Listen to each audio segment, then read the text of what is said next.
Assalamualaikum warahmatullahi wabarakatuh. Perkenalkan, kami dari kelompok 10 dan anggota kami yang pertama Anita Ramadan Heri Ningrum, yang kedua Firda Safiro, yang ketiga Ara Faridah Nur Sausan Aska. Kami di sini akan mempresentasikan mengenai pasar uang dan pasar modal syariah.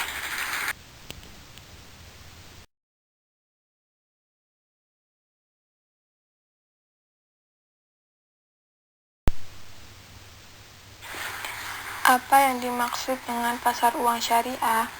Pasar uang syariah adalah di mana diperdagangkan surat-surat berharga syariah dengan jangka waktu pendek atau kurang dari 1 tahun. Surat-surat berharga yang diperdagangkan di dalam pasar uang dapat bervariasi. Bisa surat berharga yang berjangka kurang dari 1 tahun sampai dengan yang berjangka 5 tahun. Akan tetapi, pada kenyataannya, sebagian besar aktiva keuangan yang diperdagangkan di pasar uang adalah surat berharga yang berjangka kurang dari 1 tahun.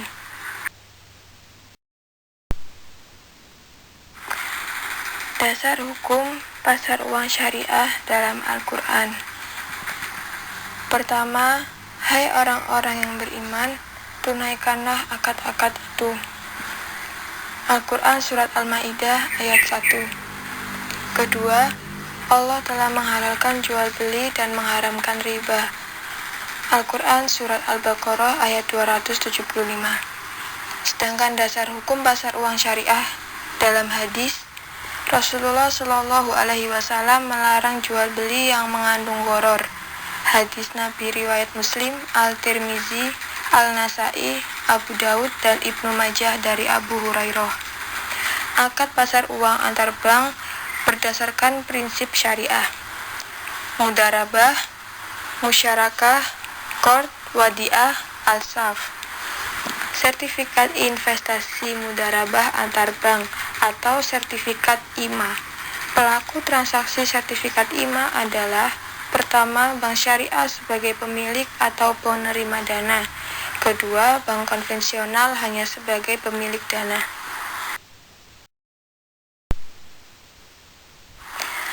Pasar modal syariah. Pengertian pasar modal syariah merupakan wadah atau pasar yang berfungsi untuk memperjualbelikan berbagai instrumen keuangan, berbagai waktu, jangka panjang maupun menengah dan pendek, yang bisa digunakan dalam bentuk utang maupun modal sendiri. Pasar modal syariah menjadikan transaksi pasar modal haruslah berbasis syariah atau berbasis prinsip Islam. Dasar hukum syariah. Pasar modal syariah sudah dijelaskan dalam Al-Quran dan Al-Hadis. Selain itu, landasan fatwa juga dikeluarkan oleh MUI mengenai pasar modal dan transaksi syariah di Indonesia. MUI telah mengeluarkan 14 fatwa yang berkaitan dengan pasar modal syariah. Di antaranya, hai orang-orang yang beriman, bertakwalah kepada Allah dan tinggalkan sisa riba jika kamu orang-orang yang beriman. Al-Quran Surat Al-Baqarah ayat 278.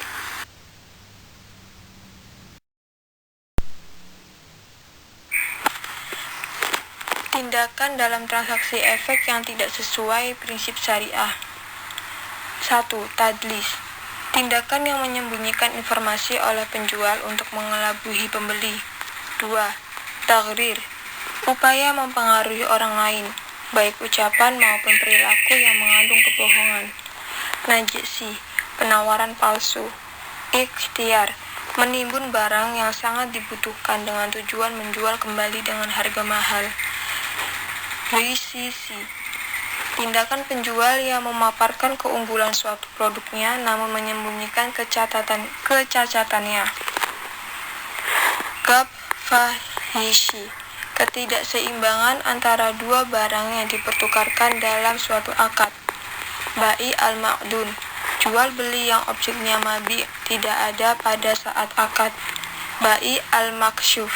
Jual beli secara tunai atas efek padahal penjual tidak memiliki efeknya. Riba dan qard. Riba. Pengertian dari riba merupakan tambahan yang diberikan dalam pertukaran barang-barang ribawi atau al-amwal al-ribawiyah, dan tambahan yang diberikan atas pokok utang dengan imbalan penangguhan pembayaran secara mutlak biasanya. Contoh dari riba yang pertama, riba al-jahiliyah. Riba al-jahiliyah adalah riba yang merupakan tambahan yang diberikan atas pokok utang dengan imbalan penangguhan pembayaran secara mutlak biasanya. Kedua, riba al-fadl. Riba al-fadl adalah riba yang merupakan tambahan yang diberikan dalam pertukaran barang-barang duniawi. Pengertian qard. Qard merupakan penguasaan aset oleh pembeli yang menyebabkan ia berhak untuk melakukan tindakan hukum, seperti tasarruf, yakni menjual, terhadap aset tersebut, menerima manfaat atau menanggung resikonya. Contoh qard hakiki. Qard hakiki merupakan penguasaan aset oleh pembeli atas fisik aset yang dibelinya. Qard hukmi. Qard hukmi merupakan penguasaan aset oleh pembeli secara dokumen kepemilikan aset yang dibelinya, baik dalam bentuk catatan elektronik maupun non-elektronik. Akad transaksi syariah. Di sini, akad transaksi syariah dibagi menjadi 5. Yang pertama yaitu bai al-musawwamah, yang merupakan akad jual beli dengan kesepakatan harga pasar yang wajar melalui mekanisme tawar-menawar yang berkesinambungan. Yang kedua yaitu mudharabah, merupakan akad kerjasama antara kedua pihak atau lebih, yaitu satu pihak sebagai penyedia modal dan pihak lain sebagai penyedia tenaga dan keahlian. Yang ketiga, musyarakah, merupakan akad kerjasama antara dua pihak atau lebih untuk menggabungkan modal, baik dalam bentuk uang maupun bentuk lainnya. Yang keempat yaitu istisna, merupakan akad jual beli aset berupa objek, pembiayaan antara para pihak di mana spesifikasi, cara, dan jangka waktu penyerahan, serta harga aset tersebut ditentukan berdasarkan kesepakatan pihak. Dan yang terakhir yaitu ijarah. Ijarah merupakan akad di mana pihak yang memiliki barang atau jasa, pemberi sewa atau pemberi jasa, berjanji kepada penyewa atau pengguna jasa untuk menyerahkan hak pengguna atau pemanfaatan atas suatu barang. Continue. Di sini dibagi menjadi 4. Yang pertama yaitu wakalah. Wakalah merupakan akad di mana pihak yang memberi kuasa memberikan kuasa kepada pihak yang menerima kuasa untuk melakukan tindakan atau perbuatan tertentu. Yang kedua yaitu kafalah. Kafalah merupakan akad di mana pihak penjamin berjanji memberikan jaminan kepada pihak yang dijamin untuk memenuhi kewajiban pihak yang dijamin kepada pihak lain. Yang ketiga yaitu ju'alah, merupakan akad atau janji atau komitmen untuk memberikan imbalan tertentu atas pencapaian hasil yang ditentukan dari suatu pekerjaan. Dan yang terakhir yaitu hawalah bil ujrah, akad pengalihan utang dari pihak-pihak yang berutang kepada pihak lain yang bersedia untuk berkomitmen untuk menanggungnya dengan ujrah. Produk syariah di pasar modal. Yang pertama ada saham syariah. Untuk secara konsep, saham merupakan surat berharga, bukti penyertaan modal kepada perusahaan, dan dengan bukti penyertaan tersebut, pemegang saham berhak mendapatkan bagian hasil dari usaha perusahaan tersebut. Konsep penyertaan modal dengan hak bagian hasil usaha ini merupakan konsep yang tidak bertentangan dengan prinsip syariah. Dan yang kedua ada sukuk. Sukuk merupakan istilah baru yang dikenalkan sebagai pengganti dari istilah obligasi syariah atau Islamic bonds. Sukuk secara terminologi merupakan bentuk jamak dari kata sak dalam bahasa Arab yang berarti sertifikat atau bukti kepemilikan. Dan yang terakhir yaitu reksadana syariah. Reksadana syariah didefinisikan sebagai reksadana sebagaimana dimaksud dalam UU PM dan peraturan pelaksanaannya yang pengelolaannya tidak bertentangan dengan prinsip-prinsip syariah di pasar modal. Emiten prinsip syariah. Di sini ada dua kriteria. Yang pertama yaitu kriteria emiten masuk daftar efek syariah, dan yang kedua yaitu kriteria emiten syariah berdasarkan rasio keuangan. Untuk kriteria emiten masuk daftar efek syariah, di sini emiten yang secara tegas menyatakan dalam AD dan ART sebagai perusahaan berbasis syariah, di mana kegiatan dan jenis usahanya, cara pengelolaan usaha, dan atau jasa produk yang diciptakan atau dijual berdasarkan prinsip syariah.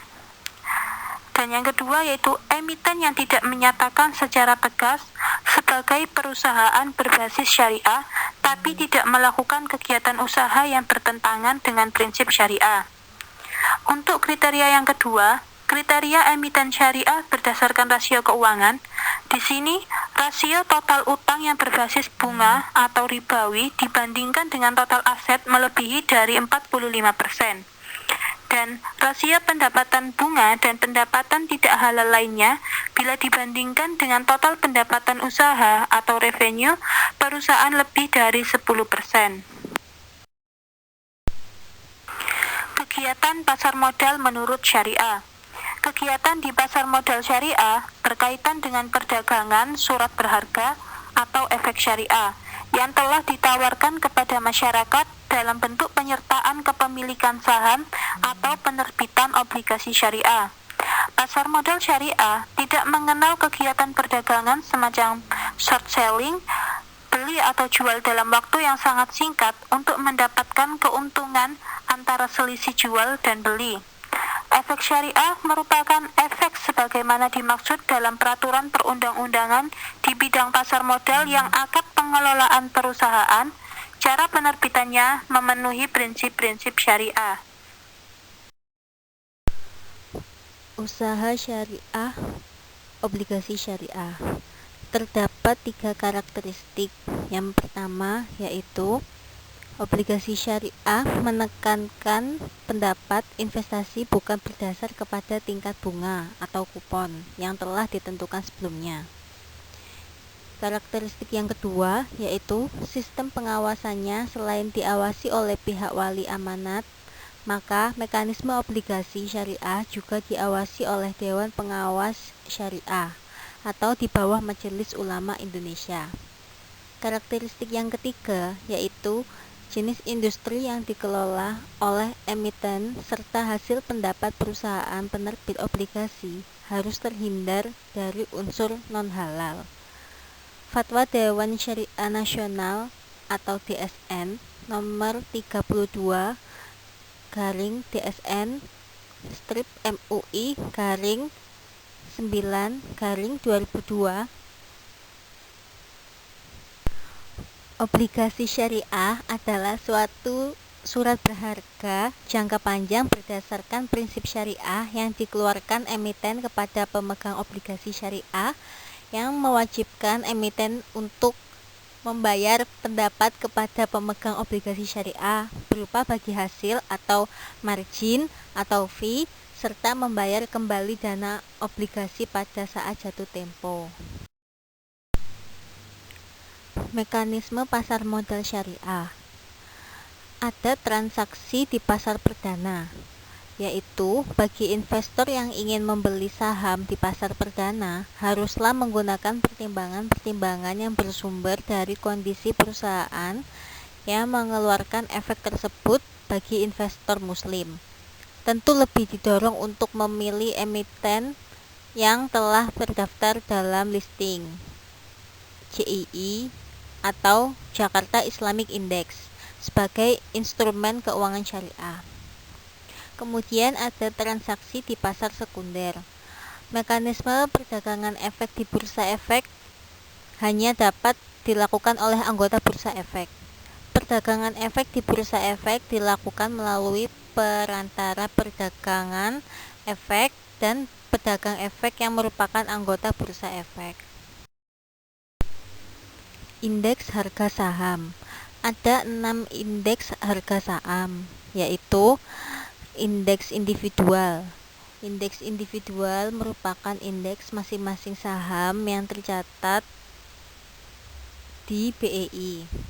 Yang kedua, ada indeks harga saham sektoral, yaitu seperti pertanian, pertambangan, industri dasar, aneka industri, konsumsi, properti, infrastruktur, keuangan, perdagangan dan jasa, dan manufaktur. Yang ketiga yaitu indeks harga saham. Indeks harga saham merupakan gabungan saham yang diperhitungkan sebagai komponen perhitungan indeks. Yang keempat ada indeks LQ45. Indeks yang terdiri dari 45 saham pilihan berdasarkan likuiditas, perdagangan, dan kapitalisasi pasar. Sehingga setiap 6 bulan saham yang masuk indeks ini bisa berubah-ubah tergantung kedua variabel tersebut. Yang kelima ada indeks syariah atau JII. Merupakan indeks yang terdiri dari 30 saham yang memenuhi syarat investasi saham Islam. Yang terakhir ada indeks papan utama dan papan pengembangan. Merupakan indeks yang dikelompokkan secara khusus di Bursa Efek Indonesia berdasarkan kelompok papan utama dan papan pengembangan. Indeks saham syariah. Indeks saham syariah Indonesia. Indeks saham syariah Indonesia atau ISSI yang diluncurkan pada tanggal 12 Mei 2011 adalah indeks komposit saham syariah yang tercatat di BEI. ISSI merupakan indikator dari kinerja pasar saham syariah Indonesia. Konstituen ISSI adalah seluruh saham syariah yang tercatat di BEI dan masuk ke dalam daftar efek syariah atau DES yang diterbitkan oleh OJK. Artinya, BEI tidak melakukan seleksi saham syariah yang masuk ke dalam ISSI. Kemudian ada struktur organisasi syariah. Unit usaha syariah yang selanjutnya disebut UUS adalah unit kerja dari kantor pusat bank umum konvensional yang berfungsi sebagai kantor induk dari kantor atau unit yang melaksanakan kegiatan usaha berdasarkan prinsip syariah. Single Investor ID dan RDN. RDN yaitu rekening dana nasabah. RDN mirip rekening bank, sama-sama dikelola oleh bank juga pada proses penyelesaian transaksinya. Bedanya, RDN tidak ada buku rekening atau kartu ATM seperti rekening bank. Rekening dana adalah rekening dana atas nama nasabah yang dibuka oleh perantara pedagang, efek atau pihak lain sesuai peraturan perundang-undangan yang berlaku, yang mengadministrasikan rekening efek nasabah berdasarkan kuasa dari nasabah. Kemudian ada SID, yaitu Single Investor ID. SID adalah kode tunggal dan khusus yang diterbitkan KSEI yang digunakan nasabah, pemodal, dan atau pihak lain berdasarkan peraturan yang berlaku untuk melakukan kegiatan terkait transaksi efek. Perluasan fungsi SID di pasar modal Indonesia kembali terrealisasi pada Oktober 2016 melalui kerjasama KSEI dan Bank Indonesia untuk penerapan nomor SID bagi investor pemilik surat berharga yang diterbitkan oleh Bank Indonesia. Sekian presentasi dari kami.